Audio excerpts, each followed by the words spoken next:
Greetings everyone, this is Gerald Clark, September 25th, 2017.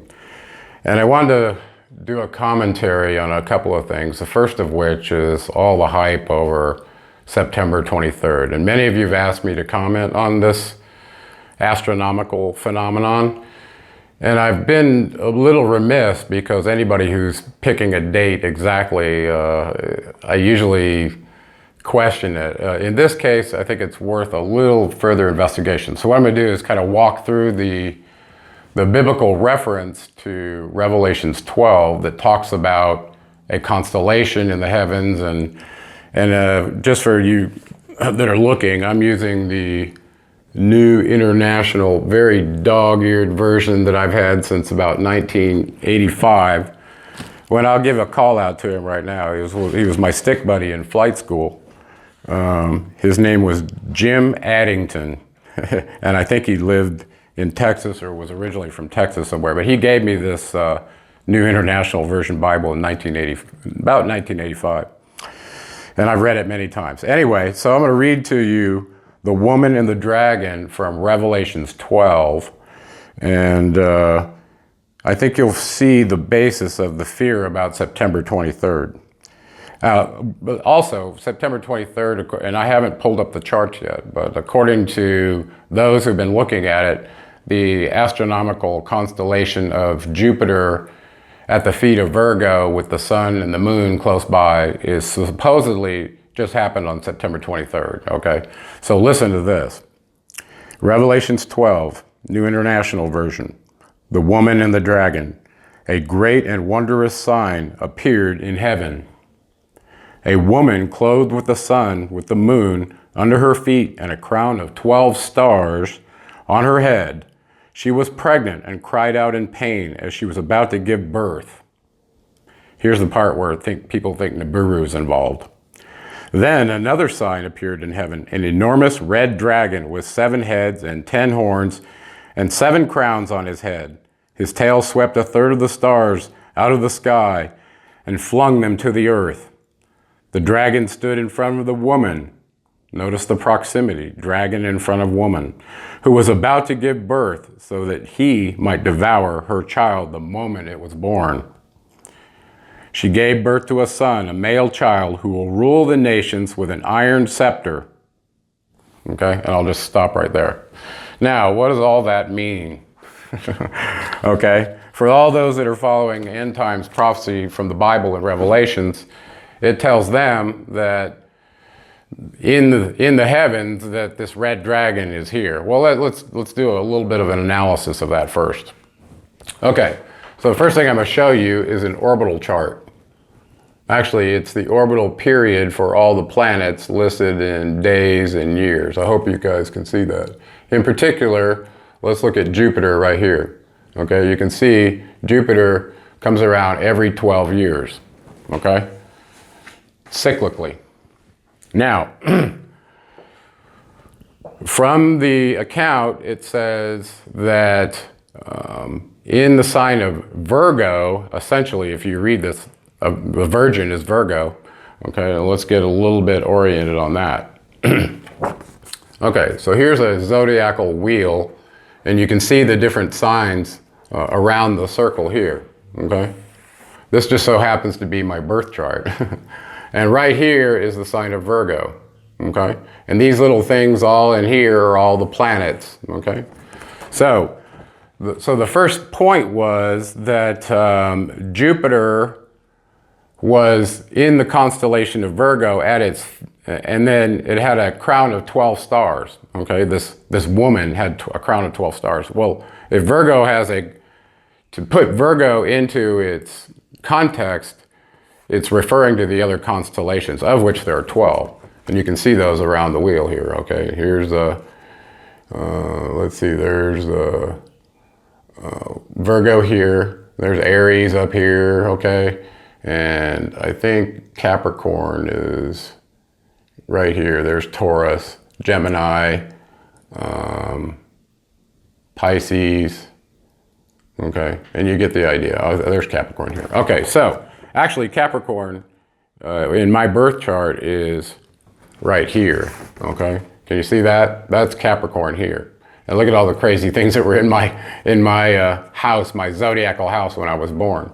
Okay, so what I want to show you though is in Virgo, and it turned out to be quite interesting, is they're saying the sun and the moon are in Virgo, okay? And in particular, my birth chart is quite interesting. The sun and the moon, the sun is in Virgo, and if you look up here, there's the moon. And the moon is in Aries, okay? But there's the sun. So this is what it's talking about in the account. Now let's read it one more time, a little bit slower, so that now we understand we're talking about the constellations, okay? So let's do this one by one. A great and wondrous sign, Revelations 12, appeared in the heaven, okay? This is in the sky, okay? A woman clothed with the sun. A woman is Virgo, okay? Clothed with the sun, meaning the sun is in that house, okay? Just like I showed you in that chart one more time. Okay, so you can see here is the sun in Virgo. Okay, you see it right there? Real close. Okay. All right, next one was with the moon under her feet. So the moon would also be in that zodiacal house, but unlike this constellation chart, the moon is in Aries, not under her feet. Now let's do another little look at this, okay? Here is a different perspective of an astrological view of the heavens. It's kind of in a wheel, okay? In this particular one, Virgo sits right here. Okay, there's the Virgin Virgo right there. So now just visualize that the sun and the moon are sitting right over here in Virgo, and then let's go on to the next part. Okay, and the moon is at her feet, meaning the moon is low on the ecliptic relative to the sun. Okay, and she had a crown of 12 stars, the constellation. She was pregnant and cried out in pain, meaning many possible things. Why would she be crying out in pain if she was pregnant? Okay, that makes sense. But if it's due for the appearance of a planet in her sign, that's really the allegory that they're using here. She's not really giving birth, in my opinion. As she was, okay, and she cries out in pain. Why would a planet be crying out in pain unless it's experiencing an electromagnetic force that's pulling on it or tugging at its surface? And I truly believe that's what this means. Now, let's go a little farther. Then another sign appeared in heaven, an enormous red dragon. From the Sumer accounts, we know there were dragons that represented kingship. And Marduk and Ninurta, the son of Enki and Enlil, okay, well, let's bring this up real quick, were both considered great dragons in Sumer. Apollo, Ninurta was a warrior, and Marduk was also a warrior, the son of Enki, who believed he was avenging his father by staying in Babylon and waging war against Enlil/Yahweh in Jerusalem. Okay, so now read that again in a historical context and you'll understand.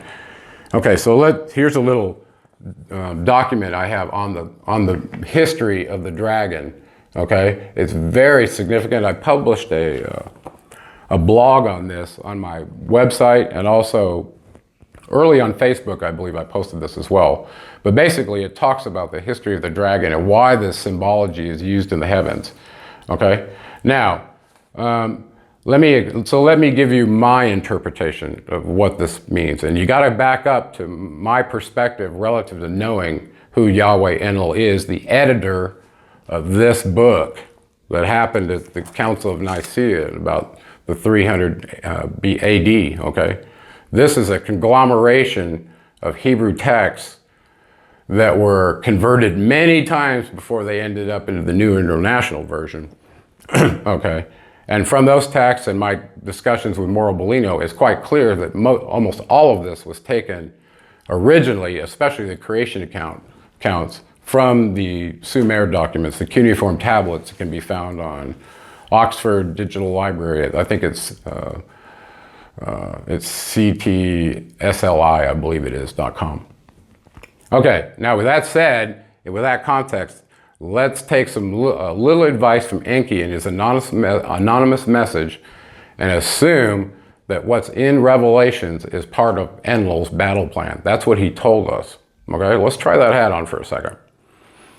Okay, so if Enlil has editorial oversight over a book and he's predicting doom and gloom in Revelations, and he's using an astrological sign to indicate something, let's try that perspective on for a second and understand how he's marginalized the dragon. The dragon is flung to the earth, and then the virgin gives birth to one who is portrayed as Jesus, that bears an iron scepter and is leading an army to smite the dragon. Okay, so check this out. We know that the virgin that was referred to astrologically, and it's gone back and forth a couple times, refers to Ninmah, the mother of humanity. Okay, this is Enki and Enlil's half-sister, Ninmah. Okay, she was fighting for the planet Venus, but her sign is Virgo. Okay, so if that's the case, then Enlil, first of all, had a real beef with her and Enki for creating the humans in the first place. Now he's got her giving birth in this allegory in pain because of an incoming planet. Truly, that's what the red dragon is, by the way, for those who know.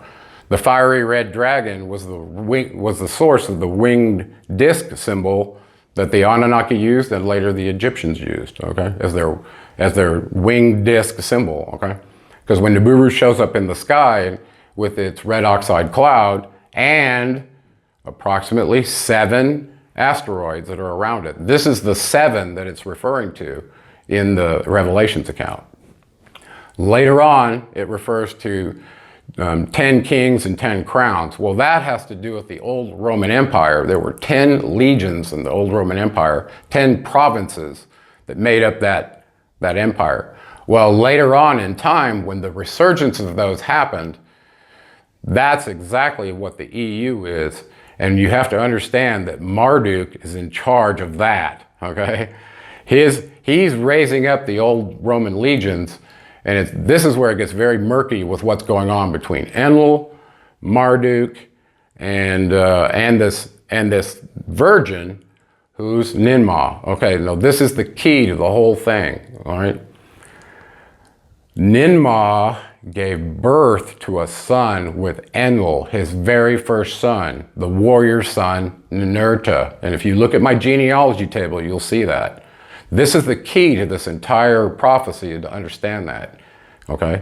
Now let's take on the concept that it's a battle plan. Again, once again, Enlil is prophesying doom and gloom at the end of an age that he clearly had the ability to project, knowing that they lived so long to basically edit a document that knew within 2,000 years you're going to be the end of an age, there's going to be an Anunnaki rulership change, and every time it appears to be there's a struggle, a battle for power.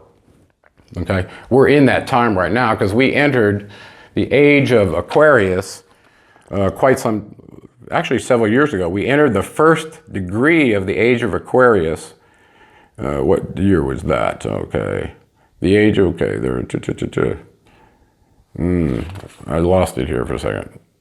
It looks like it was in 1986. Okay. Yeah, anyway, I'll refer you to this document, but I'm quite sure it happened in 1986. The first degree. And actually, if you use the Mayan calendar, starting at the Mayan long count, we did an Anunnaki series special on that. If you fast forward from 3113 BC to 2011, according to Ian Lungold, 2012 to others, that was the end of the Mayan calendar that talked about the beginning of the fourth world, the universal consciousness, if you will, or the Mayan fourth world. Okay, so if it's a battle plan in the Bible, as Enki says it is, what does it mean? Okay, here's my short summary. Enlil's running things now with his kids. The change of the zodiac means that the new family's coming in. That means Enki's clan, including Thoth-Ningishzidda, Hermes, Mercury, the real Jesus who's been our teacher through all ages, okay? Not the one that's being portrayed in the Bible, okay? The one that's leading an army that rules with an iron scepter. Does that sound like somebody you want as your savior? Let me think about that. First of all, the idea of needing somebody to save you needs to be taken out of your head in the first place. You are your own savior, and don't forget that. Now, if it's a battle plan according to Enlil, then what he's saying is when Nibiru returns, he knows when it's coming back. It's going to be in this zodiacal sign. He believes it, according to him, okay, it's going to be in the sign of Virgo when Jupiter and the sun are there, okay? And the moon is at its feet. So we'll have to go look at Stellarium and see if that was true for September 23rd. Many people have said it is, okay? I didn't check. Well, if that is the case, he's saying in the prophecy, he's saying the red dragon will be standing in front of Virgo, okay? That means Nibiru would be approximately where Jupiter is right now, okay? And as I told you, Jupiter is a very large planet and comes in it makes its orbit around the sun every 12 years, okay? So that's astrologically very possible. Now, if that's the case, and I've done a Nibiru orbital report before to indicate where it could possibly be, and I'll just give you a quick summary. My worst case was 2019 if the velocity didn't change from 1991 at the end of the second blink test. And even worser case for us, meaning you move up in time, is it could happen sometime in 2017 if the velocity was allowed to, the scalar was allowed to increase by a factor of 8, which was my prediction, okay? So if you increase it by 8, it puts it into our time frame right now. That's how fast it would speed up from where it was in 1991 to where it is now in 2017, okay? So it's, you know, you're talking about 25 years that have passed since that prediction, okay? So it could very well be coming in now. Now, let's assume that's the case. And I've been somewhat silent on Earth changes because Earth changes go on continuously all the time. And the ability to distinguish whether our modern technology and internet have us more focused on how many earthquakes are there, how many volcanoes are there. Part of that is, yes, it's the internet that allows you to know about it right away, where you probably didn't 100 years ago. But the historical record doesn't go back that very far for climate change, for us to really be able to make really great predictions. As a matter of fact, I don't even think good data goes back before 1890. And I think that's for earthquake and volcano, the real obvious stuff. But other things, we don't have the long-term data to be able to make those kind of forecasts, okay? But as we do drillings into ice cores and look at the ancient Earth, it brings more clarity into the cyclic periodicity of things that happen on this planet. And one of those, according to the Anunnaki in their records, was in a Shar, or a Anunnaki year for them, every 3,600 years they went around the inner sun. And so that's how they kept time. And so keeping that in mind, with some analysis, it looks to me like about 1587 BC was the last crossing. And if you do the math, plus or minus some years with the deviation in the orbit, it could very well be the case that Nibiru is approaching perihelion and disturbing the solar system, all the solar system, and our sun, which appears to be what's going on. Okay, so blaming climate change on humans, that's just a cover-up, okay? The reality is, our sun is supposed to be entering a solar minimum right now and is being very actively disturbed from the outside.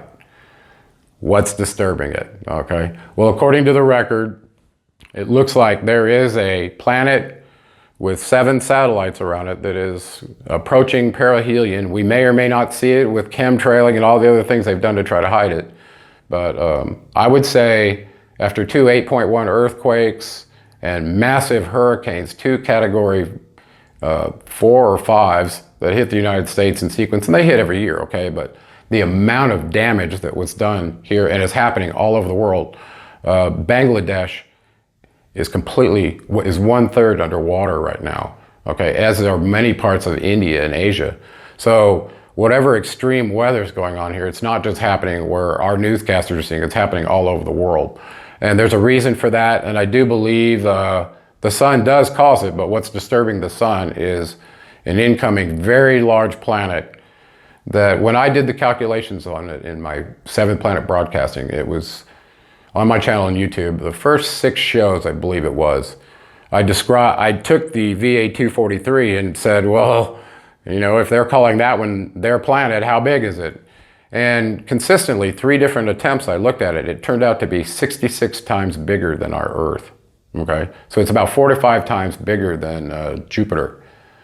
So it's large. If it's bigger than Jupiter, you can guarantee when Jupiter comes around, you know, we get energetic changes, and the astrologers all know about it, okay? But we're talking about something that's 4 to 5 times bigger than Jupiter that could very well be electromagnetically interacting with the sun and our Earth. So that's my 2 cents on what's going on. And with that said, my response to it hasn't changed. In my Nibiru orbital report, essentially, if you take this data to mean anything, or if you believe it's true, and by the way, it looks like it's happened many times on this planet. This is a very destructive planet. Not one that a long-term civilization would use anything for other than getting resources and having slaves to do it. And that's according to the Roswell alien interview by Ariel, the flight commander who was interviewed, that said exactly that. Okay, so know that the damage and destruction are inherent on this planet. And sometimes there's a complete matrix reload or reset on this planet. And according to her, it's happened 7 times. Okay, complete reset, genetic restart. Okay, that's why there are seed banks in case this happens.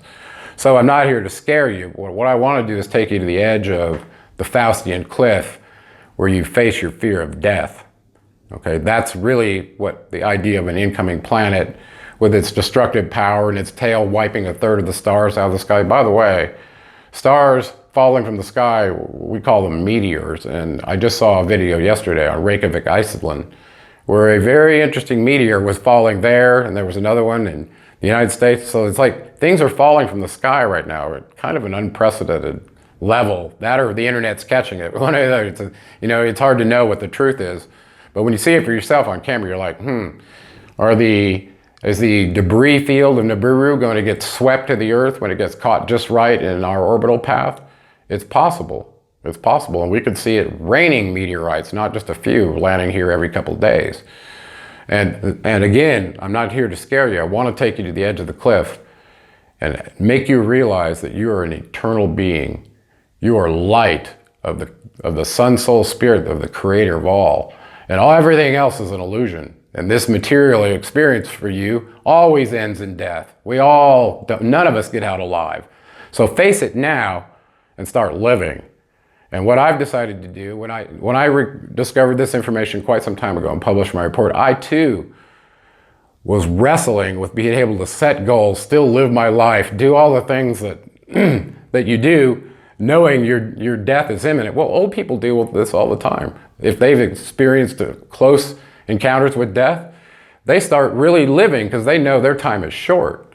Okay, so ultimately what I've decided was, I'm not afraid of dying. But what I am afraid of is letting something distract me from completing the mission I was put here to do as an avatar. And I'm very mission oriented, probably too serious. I just broke a tooth just recently, and that's why I haven't been on camera, just so you folks know. My dentist is on vacation and won't be back for another week. With that said, I've decided to focus on my dream, which was telling this story of our true Genesis account about the Anunnaki coming to this planet 450,000 years ago, so that we knew and we could unenslave ourselves from the role that we've been put in and truly do the role as light beings that we were created to be. So I've chosen not to live in fear. I'll be like Woody Harrelson right up to the end. I'll sit and watch in the yard when it comes in and crashes if that's what happens. I don't care, okay? But I'm not going to stop doing my mission. Don't lose sight of your dream. That's what you're here for. Your dream is what you're here to do, okay? And for those of you that haven't even had the courage to try to do your dream, you're not living if you're not chasing your dream. You're dying, okay? You tell me I'm wrong. You know I'm right. So my dream is to finish this movie with or without money, whatever resources I have. So Odyssey Key is my forefront, and I'm going to die happy making it. And the good news is I'm getting very close. So I'm sharing some YouTube videos with you today that are from the 7th part of the trailer segment. There's only 9, so within a couple weeks I'm going to be done. And then I'm going to be back to either promoting the trailer and probably 6 or 7 versions of it, and also working back on the movie now that I have a new PC with the capability to handle the software that I'm using. And I want to thank all the GoFundMe supporters who have contributed to that allowed me to do that. And I'd like even more so that I can build up a team. And the last piece of news I have on the movie front, it's about 1.5 years ago, I sent an email to Stan Lee of Legion M. And the reason I did that is because I liked his model. He was allowing the people to choose what story wanted to be told, not some people in Hollywood who had a perversion, okay? Not that they're all perverted, and there's some great stuff comes out of Hollywood. Don't hear me bashing it.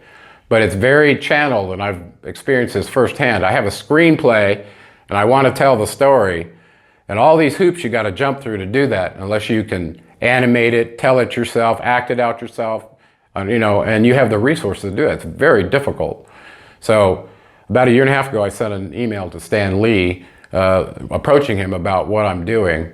And I did so because he was connected with Pat Broderick, who had done the artwork for my Odyssey K initial screenplay called Anunnaki Genesis that later became Odyssey Key.